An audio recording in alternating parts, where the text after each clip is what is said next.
About the pathogen spreading through Mother Base. You've seen everything we've got on the outbreak. What's your opinion? Textbook symptoms of vocal cord parasite infestation.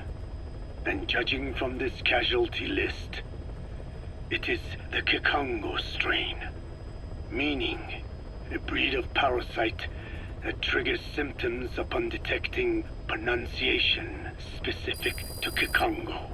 So our Kikongo-speaking staff are at risk? Quite so. He's right. All the victims do speak Kikongo. So they can survive if they just use another language? There is no guarantee. You're only dealing with the Kikongo strain. Other language strains may be present. You well know he was teaching them languages from all over the world. The Devil's House. Nzoya Badia Bulu. There is no way to know how many strains he has at his disposal. So how do we keep them from becoming symptomatic? You mentioned using microbes. Use this. A type of Wolbachia, introduced to a sample of the parasite. Wolbachia? A parasitic bacteria that colonizes the parasites, turning male to female and preventing copulation. You must cultivate more. What have you done with the infected bodies? Cremated to stop the spread of infection, but we did keep a few for study. Good. Take this sample, grind it to a pulp, and introduce it to the larvae now nesting in the dead. The Wolbachia will multiply rapidly within those larvae. They're soldiers, not some petri dish. Conventional cultivation methods will take too long. Extract the Wolbachia from those larvae and vaccinate your men. Kikongo speakers first. This is the fastest, surest way. No one is to speak a word of Kikongo until the Wolbachia are safely inside them. I will instruct your medical staff in detail on site. You have the appropriate facilities. Yes, but do not worry. I made a pact with your bête de Cholone on the honor of the Dene. I speak no lies. Keep an eye on him. Will do. Follow me. I'll take you to the medical team. Now, we must wait for the Wolbachia to multiply in the larvae. How is the disease transmitted? If it's carried by insects or rodents, then... There is no intermediate host. So... The vocal cord parasites lay their eggs in the larynx of the host. Most hatch and migrate to the lungs, but some are transported to the mouth through ciliary movement, mixing in with saliva. Saliva. Droplet transmission. Sneezing, coughing. Any food or water containing infected saliva. It would spread fast. Indeed. And when the larvae migrate to the lungs, symptoms can resemble the early stages of a cold, making it easy to infect others. Meaning a simple conversation would be enough to pass it on. All right, so what happens after the larvae migrate to the lungs? It is as I said before. They mature by feeding on alveolar tissue. It is only then that noticeable symptoms appear in the host. And by that point, it's too late. He's infected everyone else. It's one hell of a weapon you've created. That is what Blag Anna wanted. Something that would spread easily. In truth, he's not the reason. But we will discuss that another time. The Wolbachia have multiplied. We're preparing to extract them and begin vaccinating. But is this really the only way? Sure, it'll prevent infection, but the cost? You would rather remove their vocal cords? No. Tactical communication's the linchpin of what we do. What if we were to ban the use of Kikongo? Insufficient. First, there's no guarantee that only the Kikongo strain is here. Second, there is the matter of how the parasites lay their eggs. Before they can copulate, they must be exposed to the pronunciation of a specific language for a period of time, like a container filling with water. But the duration between when the container is full and when the copulation actually begins varies from case to case. In other words, even if the infected stop speaking as a countermeasure, it may already be too late. The only true solution is to prevent copulation through the Wolbachia, or by physically removing the affected tissue. Do any antiparasitics work? It sounds as though you have already tried. Yeah. We tried every one there is, and nothing. I have yet to find a medicine that can remove the parasites. At best, it temporarily covers their ears. Why is that? Because the parasites are companions to us. To remove them inevitably harms the host. Companions? More than you think.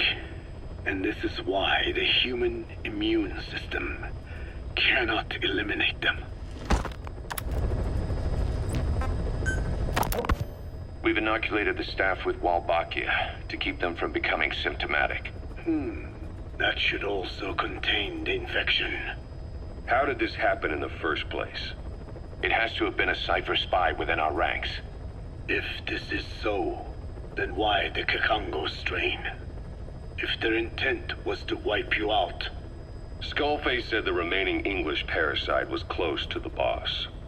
If this latest strain was his doing, he wouldn't have tipped his hand. It is possible someone brought eggs onto the base without knowing. Stuck to their shoes, clothing. Now, that makes the most sense to me. Then where did the eggs come from? You mentioned that your boss visited Nzoya Badiopulu. Sure, but his gear's disinfected immediately upon return. Then he was not the carrier. And not just the boss. All staff dispatched to high-risk regions were quarantined on the flight back. When the symptoms first appeared, we checked and disinfected all equipment used up to that point. Any and all prisoners, soldiers, materials, and animals extracted during missions were also quarantined. So, that just leaves... I have seen children around here. Where are they from? All over. Some were being held hostage at a mine. Then there were the troublemakers at Wolbachia. Wolbachia? Yeah. Their clothes, their things. Did you burn them? They're just kids. We couldn't. And besides, not one of them's shown symptoms. The parasites don't infect prepubescent hosts. Their vocal cords are not fully developed. Well, if infection doesn't occur in children... It is possible they carried eggs on their clothes, and the infection spread from them. Check the kid's stuff. I doubt there is any trace left by now. But if there is, some of those kids must be close to hitting puberty. How could we have missed this?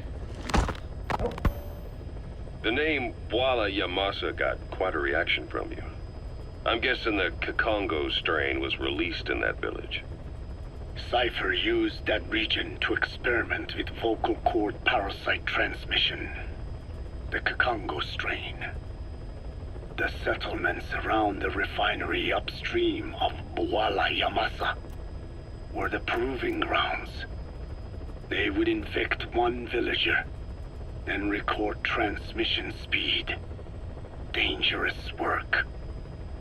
If they failed to contain the infection, it would slip into the surrounding regions. At which point the world found out about the parasites, making them useless as a weapon. Incredible they'd risk such a thing. The test site was densely populated too. A terrible place for such experiments. No doubt, They thought burning everything would wipe away all traces. The settlements were covered in oil anyway. Who would wonder if one day they caught fire? And so it did. They burned it all, living and dead. Those remains. But they miscalculated. Transmission speed was far faster than anticipated. It may have been the temperature, or hygiene standards, or perhaps the parasites reacted quickly to Kikongo. Whatever the reason, nearly all villages were swiftly infected, and the settlements reduced to mounds of corpses. Making matters worse, the dry season was ending. When it came time to burn the village, the Moneni River had swelled. Many of the bodies were waterlogged. Meaning they didn't burn completely. The corpses still contained viable eggs, and the larvae washed downstream. And when the people downstream drank that water, that marked the end for Bwala Yamasa. I learned all of this at the mansion. I warned him of the risk of eggs getting out. And? We are prepared for any eventuality. I get it. Putting the oil field back online. The oil leaks, saner. They plan to pollute the river, prevent the spread of infection. But the oil flow was stopped, and downstream the people of Masa village started using the water again. The PF soldiers deployed at the village were locals, spoke Kikongo. They were infected, and the kids survived. I've heard enough. And who stopped the flow of oil? Don't. We did. That confirms it. The source of the Kikongo strain infection was Masa village. And the children brought it here. It is no one's fault. There is no blame to be cast. The parasites, they were tested in other regions? Their physiology requires that they be tested under varied conditions. Another test site was in Afghanistan. So it was the parasites there. Both the Pashto and Tajik languages are spoken in the mountains of Afghanistan, and population density is low. Ideal testing grounds for how accurately the parasites target only the specified language. It is also relatively easy to prevent the spread of infection. And the results? The first test, I am told, was a success. Once the Pashtun Mujahideen were infected with the Pashto strain, they were all but wiped out. The Hamid fighters at Smasei Fort. It was doubly successful. No Tajik Mujahideen or Soviet soldiers became symptomatic. So the parasites proved to be effective. What about the second test? Also supposedly a success. A Pashtun village was the target. However, the original aim was to obtain samples of the infected. In this, they failed. And the village? The Soviets enacted a standard scorched earth operation. That must have been the village where Malak lived, before being held captive at La Marjate Palace.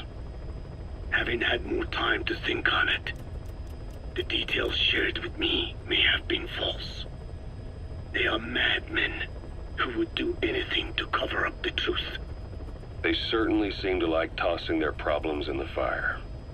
As a boy, Skullface's life went up in flames. Perhaps that is what fuels his fixation with fire. Your Wolbachia stopped the infection all right, but I still don't get it. How can a few bacteria change males to females? I know they're only bugs, but... It is not such a rare thing in the natural world. Many insects and nematodes are infected with Wolbachia. But why? They nest in the cell cytoplasm of the host, even in the egg cells, with the result that the offspring are born infected. Mother-to-child transmission. However, Wolbachia cannot nest in sperm because they do not have cytoplasm. So even a successful infection of a male ends after a single generation. This means the Wolbachia must resort to maximizing the population of infected females. Sounds like an ethnic cleansing campaign on a tiny scale. Gender change from male to female is their survival tactic. So more females means more Wolbachia carriers, so it can keep thriving in the following generations. But the parasites in a human host are supposed to be a mating pair. If there's no male, there'll be no offspring at all. It's killing itself. Slow down. This tactic is intended for environments where a single male can copulate with multiple females. Originally, the Wolbachia did not infect the vocal cord parasites. I created a mutated strain, modifying the Wolbachia so that it could infect monogamous pairs. The Wolbachia's greatest multiplying tactic, the male-to-female change, worked against itself in the monogamous parasites. Just as you said. Then I performed repeated selection of Wolbachia strains until I achieved 100% certainty of male-to-female conversion. Creating female-female pairs, unable to reproduce. And you say the Wolbachia affects the host of the host, that is, us, cutting off our means to reproduce? It is almost certain. Of course, we will not turn female. After all, mammals possess no natural gender-changing function. But some Wolbachia strains can cause cytoplasmic incompatibility in the host. Is that some cell deformity? Put simply, it means the altered sperm of infected males kill the female's egg on contact. And that's happened to us? Yes. And yet, what occurs in humans is not just simple CI. To date, there are no cases of Wolbachia affecting humans. The fact that this strain causes this effect, is it the vocal cord parasite's affinity with humans? I do not know enough to say for sure. So the parasite warps the host. Reminds me of what Skullface said. It is the way of all organisms to create their own optimal environment. Just look at you and this base. Organisms that cannot do this are doomed to extinction.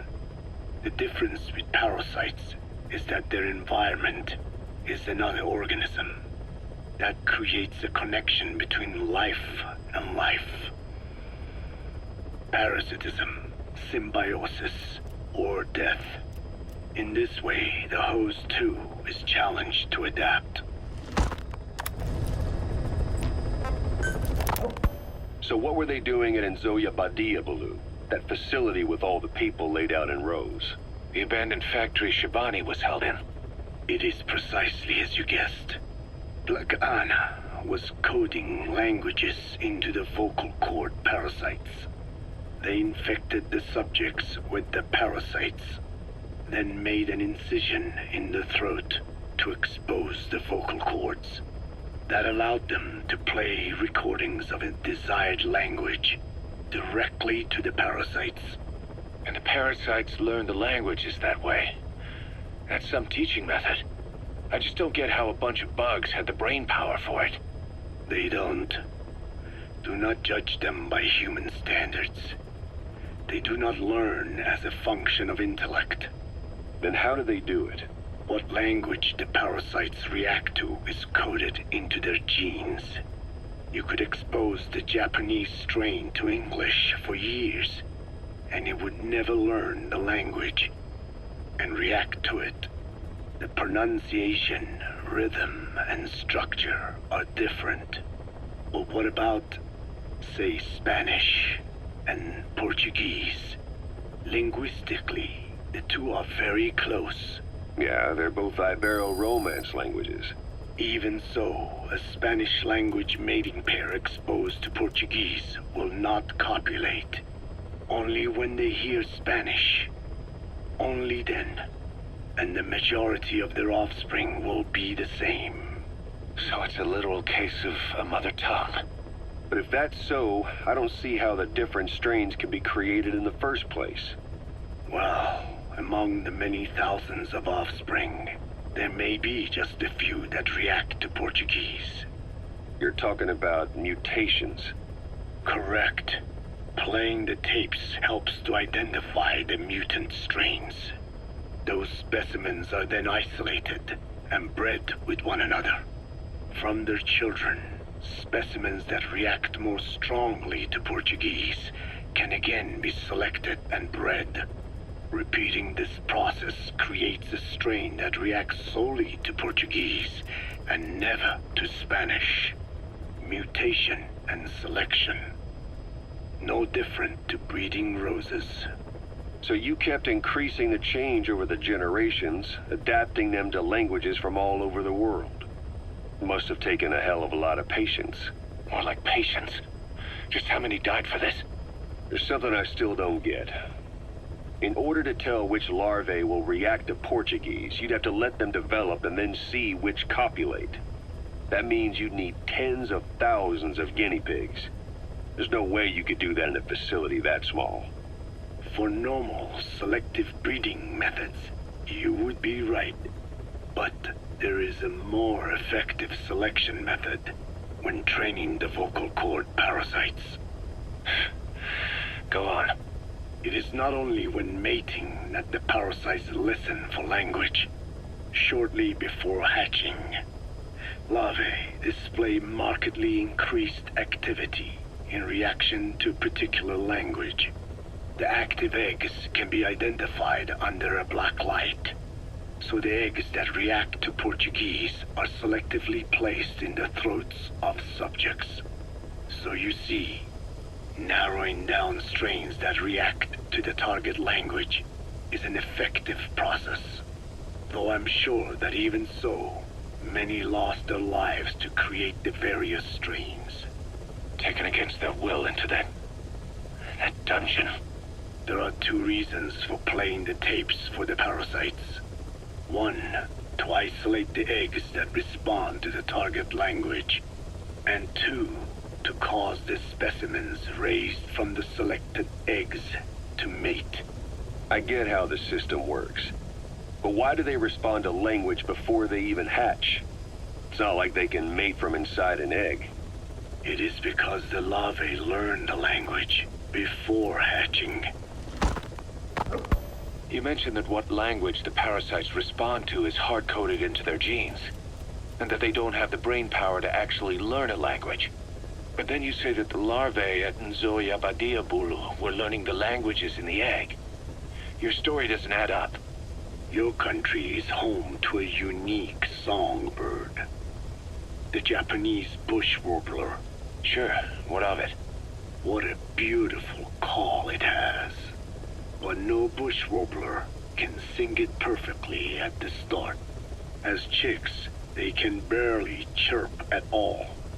They must learn from their parents and other adult birds. Only then can they sing properly and attract females. So naturally, there are individual differences in each bird's call.